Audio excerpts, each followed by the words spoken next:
Et puisqu'on parle de véhicules, ceux-là sont légalement bloqués à 25 km/h et pour cause. Les propriétaires de vélos et de trottinettes sont terriblement vulnérables, mais cela n'empêche pas certains d'entre eux de débrider leur moteur pour atteindre, vous allez le voir, des vitesses à peine concevables. Une enquête signée Suzanne Prez et Emma Alonso. Ce jour-là, lors d'un simple contrôle de routine, ces policiers n'imaginent pas la course-poursuite qui va s'engager derrière ce vélo.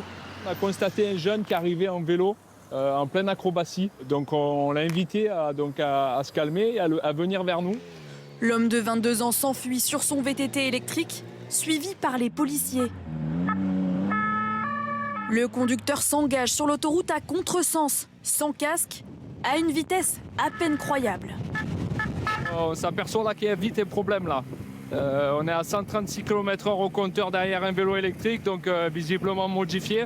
Il va même atteindre 138 km/h, imaginez, sur ce simple vélo électrique bricolé. Le moteur a été remplacé par un autre, plus puissant. Les policiers finissent par le rattraper et découvrent sur lui 500 grammes de drogue. Le dealer était en pleine livraison. C'est une interpellation inédite parce qu'on a un vélo qui atteint des vitesses excessives, qui prend tous les risques dans une zone commerciale où on a une très grosse affluence et on a de la chance que ça finisse pas en drame. Un cas extrême, mais la pratique, illégale, se répand. En France, les vélos et trottinettes électriques sont vendus bridés à 25 km/h.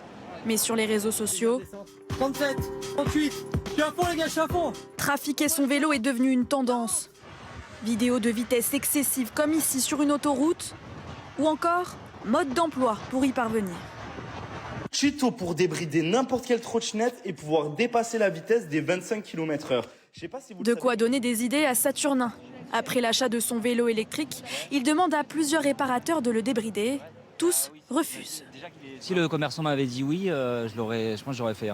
Pour aller plus vite, pour gagner du temps. Donc après, j'ai fini par voir que c'était pas raisonnable de le faire débrider.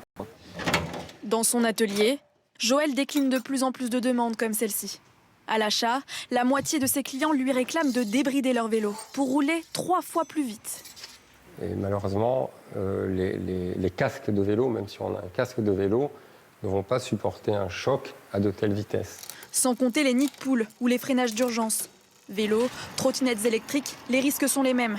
Joël nous montre pourquoi ces engins ne sont pas faits pour rouler à des vitesses de scooter. Là, vous voyez la taille de l'amortisseur qui est relativement réduit pour une trottinette. En comparaison avec celle du scooter, ça sert simplement à amortir les chocs, les bosses, les trous qu'on va rencontrer sur la chaussée. Pour éviter les accidents et traquer les vélos et trottinettes électriques débridés, à La Rochelle, ces policiers se sont dotés d'un tout nouvel outil. C'est un curvomètre. C'est un appareil qui mesure la vitesse théorique maximum des engins, notamment les trottinettes électriques. Opération de contrôle ce jour-là, les policiers placent les trottinettes sur le curvomètre pour avoir leur vitesse maximale. 70 km/h affichés pour celle-ci. Aucun doute, elle est débridée. Là, si vous chutez, si vous prenez un véhicule, le match il est perdu d'avance. Pour cette fois, le conducteur repart avec un avertissement, car l'objectif des policiers est surtout de sensibiliser. S'il ne se met pas en règle, il risque 135 € d'amende et la saisie de son engin au prochain contrôle. On a des signes. Quand on les voit avec un casque, quand on voit avec des grosses roues, généralement, ils sont au-delà de 25 km/h.